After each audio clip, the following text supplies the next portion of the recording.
BNP দলটা যে কত বড় নিমক হারাম এবং কত বড় জ্ঞান বুদ্ধিহীন, কত বড় ইনম্যাচিউর, সেটারই প্রমাণ হচ্ছে আজকের এই ডকুমেন্টারি, যেটাতে ইতিহাসকে বিকৃত করা হয়েছে। তারেক রহমান নিজেও জানেন যে তিনি এক দফার ঘোষক না, এক দফার ঘোষক হচ্ছে নাহিদ ইসলাম।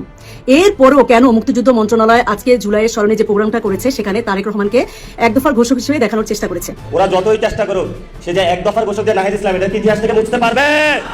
ওনার ডকুমেন্টারিতে আবু সাইদের ছবি নাই, ওনার ডকুমেন্টারিতে নাহিদ ইসলামের ছবি নাই, ওনার ডকুমেন্টারিতে মুক্তার ছবি নাই, ওনার ডকুমেন্টারিতে শুধু দেখানো হয় তারেক রহমানের স্লোগান। আজকে কোথায় গিয়েছে?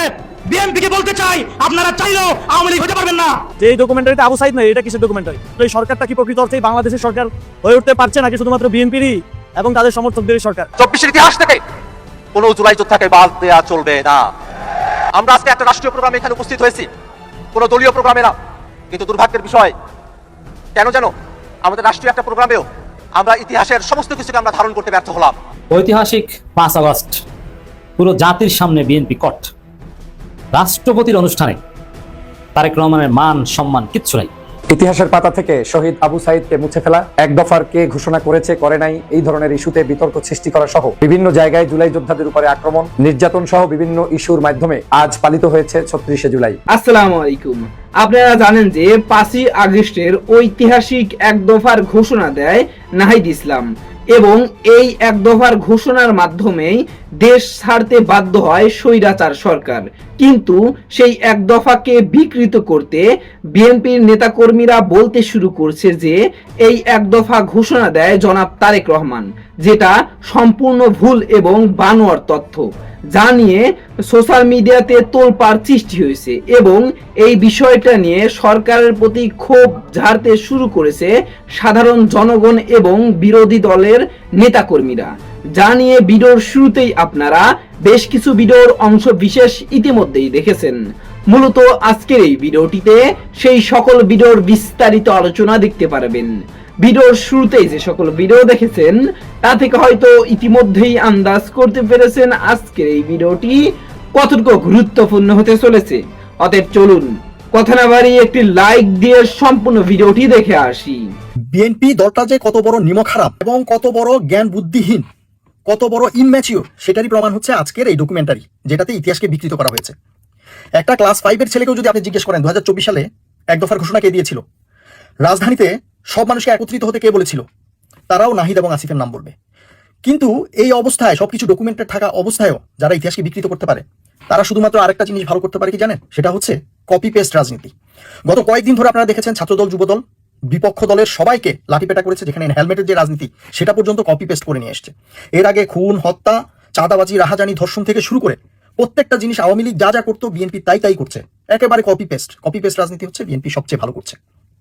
ঠিক ইতিহাস বিকৃতির ঘটনাও একইভাবে কপি পেস্ট করা হয়েছে। 1971 সালে যেভাবে বাংলাদেশের মহান মুক্তিযুদ্ধকে কলঙ্কিত করা হয়েছে ইতিহাস বিকৃতির মাধ্যমে, ঠিক একইভাবে আজকে ডকুমেন্টারির মাধ্যমে 2024-এর গণ অভ্যুত্থানকে জনগণের সামনে তুলে ধরা হয়েছে। বিএনপির ইম্যাচিউরিটির, অদক্ষতার আরেকটা প্রমাণ হচ্ছে, দেখুন, যখন সবাই মিলে হইচই করছে, প্রতিবাদ জানাচ্ছে, তখন যাদের জ্ঞান আছে তারা কি করবে? এখানে যেহেতু বিদেশি ডেলিগেট আছে এবং সব মিডিয়া দেখছে, সারা বিশ্ব এই ভিডিওগুলোকে দেখবে, ম্যাচিওর লোকজন কি করবে? সেখানে এসে সবাইকে শান্ত করার চেষ্টা করবে। তার বদলে এই ডকুমেন্টারি যে বানিয়েছে, যারা বানিয়েছে, এই মুক্তিযুদ্ধ মন্ত্রণালয়ের প্রতিমন্ত্রী, ওই যে বাচ্চা রাজনীতিবিদ আর কি, ইম্যাচিউর, একটা হাই স্কুলের ছেলেরও ম্যাচিউরিটি থেকে ভালো থাকে, ইশরাক এসে মাইকে এসে আরো উচ্চ গলায় সবাইকে বকাবাদ্য করছে।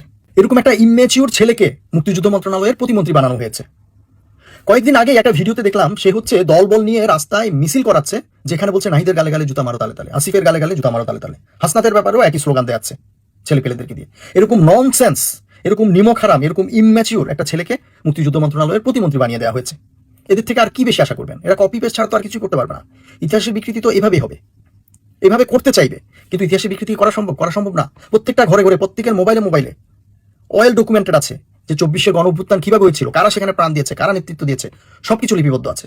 এই ইতিহাস আমরা জিয়ে রাখবো, এই ইতিহাসকে বিকৃত করতে দিব না। আর এই কপি পেস্টের রাজনীতি বাংলাদেশে টিকবে না। আওয়ামী লীগের যে পরিণতি হয়েছে, বিএনপিরও ঠিক একই পরিণতি হবে। 1971 সালে স্বাধীনতার ঘোষক নিয়ে বিশাল এক বিতর্ক আছে, শহীদের সংখ্যা নিয়ে একটা বিশাল বিতর্ক আছে।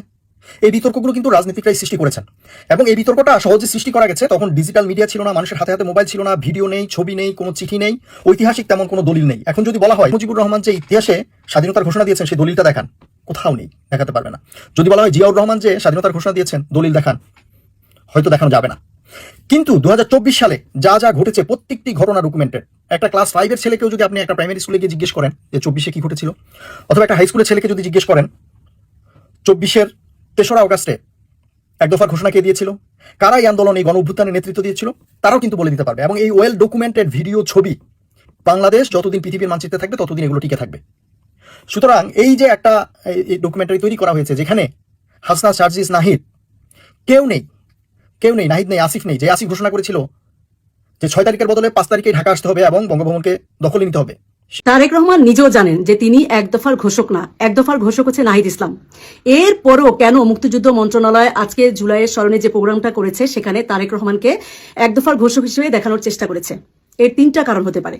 তার মধ্যে 3 নম্বর যে কারণটা, সেটা না হোক এটা আমি মনে প্রাণে বিশ্বাস করি। প্রথম কারণটা কি, মুক্তিযুদ্ধ মন্ত্রণালয়ে যারা আছে না, তারা হচ্ছে এদের চরিত্র রক্ত মাংসের সাথে মিশে আছে ইতিহাস বিকৃত করা, যেমনটা এরা 71 সালে করেছিল স্বাধীনতার ঘোষক জিয়াউর রহমানকে মুছে ফেলার চেষ্টা করে। 2 নম্বর কারণটা হচ্ছে এরা ইচ্ছাকৃতভাবে একটা সমস্যা তৈরি করতে চেয়েছে। এই ঘোষণার মাধ্যমে যে আজকে প্রোগ্রামটায় বা বাংলাদেশে আরেকটা নতুন ইস্যু তৈরি হবে এবং নিজেরা আমরা মারামারি করব, এই যে বিএনপি এবং এনসিপি বা আমরা যারা জুলাইয়ের পক্ষের শক্তি, আমরা এখন মারামারি করব, এই করে মূলত তারা চেয়েছে যে এই সরকারকে একটা প্রশ্নবিদ্ধ করা। 3 নম্বর কারণটা হচ্ছে হয়তোবা তারেক রহমান ইতিহাস বিকৃতির দিকে পা দেওয়ার একটা প্রাইমারি স্টেপ এর মাধ্যমে নিয়েছেন। এই 3 নম্বর কারণটা আমি একেবারেই বিশ্বাস করতে চাই না। আমি মনে করি যে বেগম খালেদা জিয়া এবং প্রেসিডেন্ট জিয়াউর রহমানের ছেলে হিসেবে তারেক রহমান অন্তত এইরকম একটা ইতিহাস বিকৃতির জালিয়াতি করবেন না, এটা আমি বিশ্বাস করতে চাই। তো এখন সরকার কি করতে পারে? সরকার যে এর সাথে ছিল না এবং এটা যে মুক্তিযুদ্ধ মন্ত্রণালয়ের প্ল্যান বা কিছু, এইটা যদি সরকারের উচিত নৈতিকতার দিক থেকে এটাকে প্রমাণ করা যে তারেক রহমানকে এক দফার ঘোষক হিসেবে দেখানোর যে চেষ্টাটা করা হয়েছে এটা একটা ভুল এবং জাতির সাথে একটা বেইমানি। এটা করার জন্য সরকার যেটা করতে পারে, যারা এই স্ক্রিপ্ট লিখেছে, যারা এই প্রোগ্রামের সাথে জড়িত ছিল, এদের প্রত্যেককে জবাবদিহিতার আওতায় নিয়ে আসা এবং কারা এই ঘটনার সাথে জড়িত তাদের মুখোশ জাতির সামনে উন্মোচন করা। জাতি হিসেবে এটা আমাদের অধিকার জানার কারা এত বড় ইতিহাস বিকৃতির চেষ্টাটা করলো, এটা আমাদের অধিকার।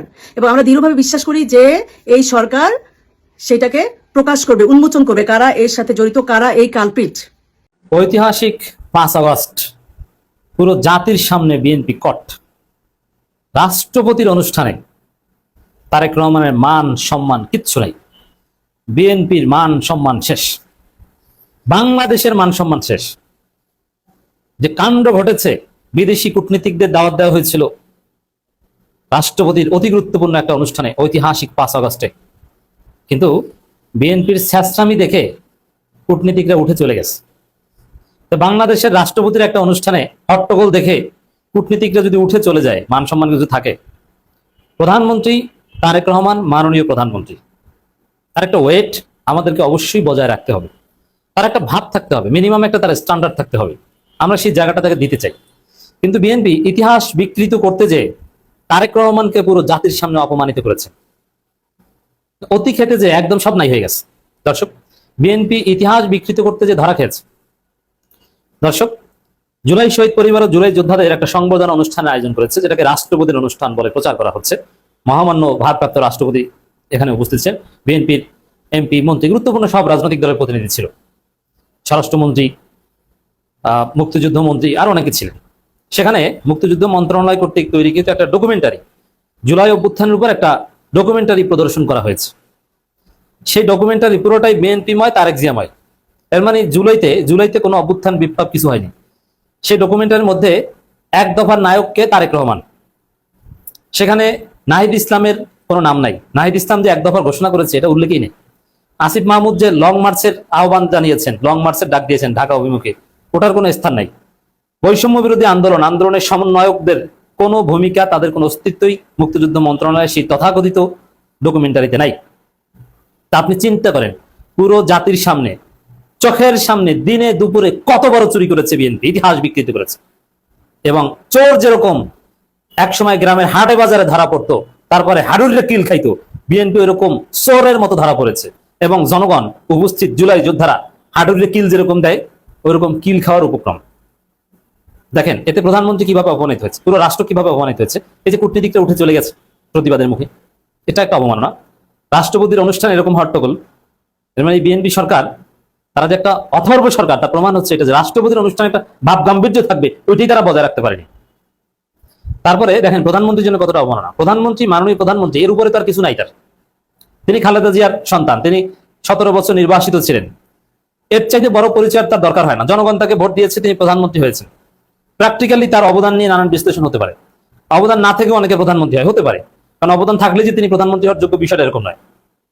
যেমন নাহিদ ইসলাম এক দফার ঘোষক, এর মানে কি নাহিদ ইসলামকে প্রধানমন্ত্রী বানাতে হবে? না, প্রধানমন্ত্রী এটা ভিন্ন জিনিস। প্রফেসর ইউনূস কি রাজপথে আন্দোলন করেছিলেন? না সরাসরি আন্দোলনের সাথে জড়িত ছিলেন না, তারপর আমরা তাকে প্রধান উপদেষ্টা বানিয়েছি। অন্যান্য উপদেষ্টা যারা ছিলেন অন্তর্বর্তীকালীন সরকার, তারা কেউ সরাসরি আন্দোলনে ছিল? দু একজন ছিল, আসিফ নজরুল ছিলেন, অনেকে ছিলেনই না, মোস্তফা সরোয়ার ফারুকী ছিলেন। সেই জায়গায় আন্দোলনে সরাসরি অবদান থাকলেই যে তিনি প্রধানমন্ত্রী, প্রধান উপদেষ্টা কিংবা মন্ত্রী হবেন, এই বিষয়টা এরকম নয়। তারেক রহমান প্রধানমন্ত্রী, এই জায়গায় তিনি সম্মানিত, কিন্তু তাকে এক দফার ঘোষক বানাতে হবে কেন? মিথ্যার উপর ভিত্তি করে এক দফার ঘোষক নাহিদ ইসলাম, এটা কে না জানে, পুরো জাতির সামনে দিয়েছে। তো সেখানে এক দফার ঘোষক কে? তারেক রহমান। এখন সবাই বলছে না তারেক রহমানকে এক দফার ঘোষক মানি না। এই যে তারেক রহমানকে মানি না, এটি তো প্রধানমন্ত্রীর জন্য অবমাননা কথা। এই প্রধানমন্ত্রীকে আজকে এই লজ্জার মুখে ফেলেছে এই মুক্তিযুদ্ধ মন্ত্রণালয়, অতি তেলবাস, সব খেতে চেয়েছেন। এখন দেখেন অবস্থা কি। অবশ্য মুক্তিযুদ্ধ মন্ত্রী দুঃখ প্রকাশ করেছেন, আক্তার হোসেনকে স্বরাষ্ট্রমন্ত্রী অনুরোধ করে মঞ্চে ডেকে এনে বক্তৃতা দেওয়ার ব্যবস্থা করে পরিস্থিতি ঠান্ডা করেছেন, কোন রকম মান সম্মান বাঁচিয়েছেন। তার মধ্যে আবার ইশরাক এসে দাঁড়ায়, হ্যাঁ আপনারা জুলাই শহীদদের জন্য কি করেছেন? আরে ইশরাক, আপনি কি করেছেন? আপনি তো আমার ঘনিষ্ঠ লোক, আপনি কি করেছেন? জবাব দিতে পারেন। এনসিপির ছেলেরা করেনি, আপনি কি করেছেন? তো দর্শক, এই যে দেখেন, একবার ইশরাক মাইক নিয়ে চিল্লায়, আরেকবার মুক্তিযুদ্ধ মন্ত্রী বলে প্লিজ থামুন, প্লিজ থামুন। রাষ্ট্রপতি হা করে তাকিয়ে আছে, এটা কি, আমরা কোন দেশের রাষ্ট্রপতি হলাম? একবার স্বরাষ্ট্রমন্ত্রী এসে বলেন আক্তার হোসেন আপনি আসেন, আরেকজনে বলছে আক্তারকে চিনি না। এই বিএনপি জুলাইকে কুক্ষিগত করতে যে এরকম অপমানিত হয়েছে, লাঞ্ছিত হয়েছে, এরকম কট খেয়েছে। জুলাই চুরি করতে যে বিএনপি কট, ইতিহাস চোর। বিএনপি শুধু জুলাইয়ের ইতিহাস চোর, বিএনপি কিন্তু মুক্তিযুদ্ধের ইতিহাস চোর। কিভাবে? একটা উদাহরণ দিই, প্রসঙ্গ করবেন। যেমন বিএনপির অফিসিয়াল পেজ কিংবা কোনো বিএনপিকে যদি বলেন স্বাধীনতার ঘোষককে, তারা বলবে শহীদ প্রেসিডেন্ট জিয়াউর রহমান। ওকে, তাহলে জিয়াউর রহমানের স্বাধীনতার ঘোষণাটা শোনান। আপনাকে একটা অডিও শোনাবে, বিএনপির পেজে এই অডিওটা প্রায় বাজে বা এখনো মজুদ আছে বিএনপির অফিসিয়াল পেজে। সেই অডিওতে জিয়াউর রহমান বলছেন I am major Ziaur Rahman, আমি স্বাধীনতার ঘোষণা করছি। কিন্তু সেখানে on behalf of the great leader of the nation Bangabandhu Sheikh Mujibur Rahman, এই শব্দটা বিএনপি এডিট করে কেটে দিয়েছে। এর মানে জিয়াউর রহমান স্বাধীনতার ঘোষণা দিয়েছেন, কিন্তু সেটা যে শেখ মুজিবুর রহমানের নামে দিয়েছেন, শেখ মুজিবুর রহমান কিন্তু গ্রেট লিডার বলেছেন, কোথাও কোথাও ফাদার অফ দ্য নেশনও বলেছেন, ওইটা কিন্তু নাই, ওইটা বিএনপি কেটে দিয়েছে। এটা তো আরেক ইতিহাস চুরি, এটা বিএনপির রক্তে আছে। এখন এটা 24-এর প্রজন্ম, এখন মজা বুঝছেন না? এখন তারেক রহমান অপমানিত, কেমন অপমান, এটা আরেকটা উদাহরণ দিই বোঝার জন্য। দেখেন, তারেক রহমানকে 24-এর মাস্টার মাইন্ড কিংবা এক দফার ঘোষক এটা বলার কোনো প্রয়োজন নাই, এমনিতেই তারেক রহমান সেরা প্রধানমন্ত্রী। যেমন সংবিধানে বিসমিল্লাহ, বাংলাদেশের মতো একটা গণতান্ত্রিক দেশের সংবিধানে হোক এটা 95% বা 99% মুসলিম, হোয়াটএভার, বাংলাদেশের সংবিধানের যে ধরন, বাংলাদেশ কোন ইসলামিক রিপাবলিক না। এদেশের সংবিধানের শুরুতে বিসমিল্লাহ থাকতে হবে, এটা মোটেও জরুরি না। সংবিধানের শুরুতে বিসমিল্লাহ থাকতে হবে, এটা কোরআন হাদিস কোনো কিছুর মাধ্যমে সমর্থিত না। যে কোনো কাজের শুরুতে বিসমিল্লাহ বলতে হবে, এটা ঠিক। কিন্তু বাংলাদেশের এই সেকুলার সংবিধানে বিসমিল্লাহ থাকতে হবে, এর কোনো সরই বাধ্যবাধকতা নেই।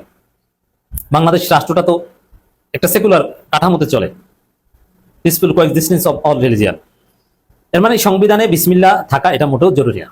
কিন্তু বিসমিল্লাহ যদি কোনো কারণে আপনি ঢুকিয়ে থাকেন, বিসমিল্লাহ বাদ দেয়া কুফরি। বিসমিল্লাহ ঢোকানো ফরজ ওয়াজিব কিছু না, যেহেতু এটা ইসলামিক সংবিধান কিংবা কোরআন হাদিস এরকম কিছু না। কিন্তু বিসমিল্লাহ ঢুকালে এটা বাদ দেয়া কুফরি, বিসমিল্লাহ বাদ দেয়া যায় না, খুবই আপত্তিকর। ঠিক তদ্রুপ তারেক রহমানকে মাস্টার মাইন্ড কিংবা এক দফার ঘোষক এগুলো বলার কোনো প্রয়োজন নেই, কিন্তু এগুলো বলার পরে সেটা মুছে ফেলা, সেজন্য দুঃখ প্রকাশ করা। আমি আশা করছি সম্পূর্ণ ভিডিওটি দেখেছেন এবং এই ভিডিওর সাপেক্ষে আপনার কি মতামত সেটা অবশ্যই কমেন্ট বক্সে জানিয়ে যাবেন। ভিডিওটি ভালো লেগে থাকলে শেয়ার করতে ভুলবেন না। আমাদের এই চ্যানেলে নতুন হয়ে থাকলে চ্যানেলটি সাবস্ক্রাইব করে চ্যানেলের পাশে থাকবেন। আর যারা ইতিমধ্যেই চ্যানেলটি সাবস্ক্রাইব করেছেন তাদেরকে অসংখ্য ধন্যবাদ। দেখা হবে নতুন কোনো ভিডিও নিয়ে, ততক্ষণ সবাই সুস্থ থাকবেন। আল্লাহ হাফেজ।